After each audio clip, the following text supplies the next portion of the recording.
Здравствуйте, с вами Николай Борисов и рубрика «На страже». Что произошло в Якутии за неделю и к чему это привело? Начинаем.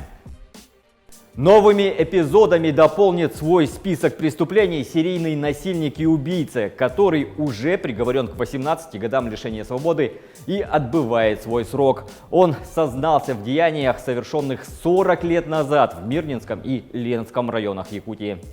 Ну все, я ударил ее. Мешок на голове так и был. Ударил еще раза два, может, ударил. Но она уже не двигалась. Чем нанесли удар в голову?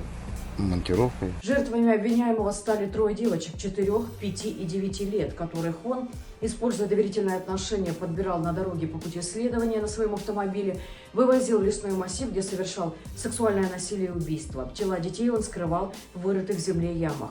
Помимо этого стало известно, что приблизительно в этот период его жертвами также стали 2 женщины и 1 несовершеннолетняя. В каждом случае преступник действовал по схожей схеме. Затаскивал девушек в безлюдные места, насиловал и убивал.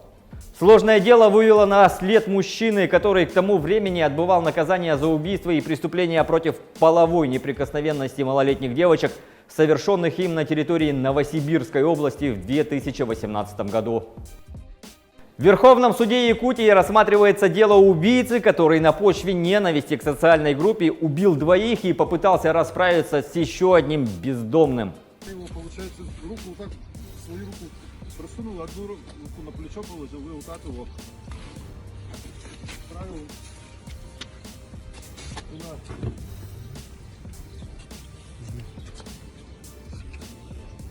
После чего спустился за ним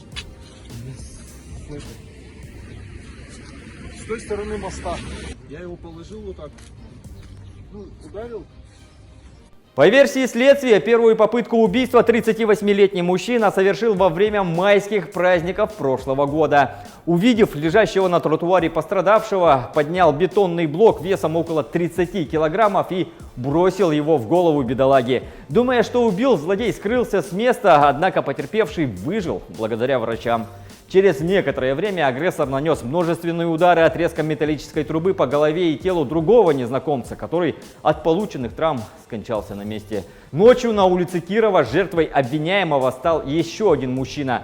Подбежав к потерпевшему, он сбросил его с моста высотой 4,5 метра, спустился вниз, перетащил к воде и утопил.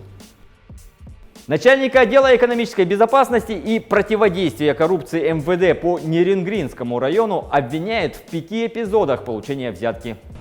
По версии следствия, обвиняемый при посредничестве адвоката и начальника отделения по контролю за оборотом наркотиков отдела МВД России по Нерингринскому району получил от предпринимателей, осуществлявших незаконную деятельность на территории города Нерингри по приобретению, хранению, перевозке и сбыту немаркированной алкогольной продукции, денежные средства в виде взяток в общей сумме более 3 миллионов рублей.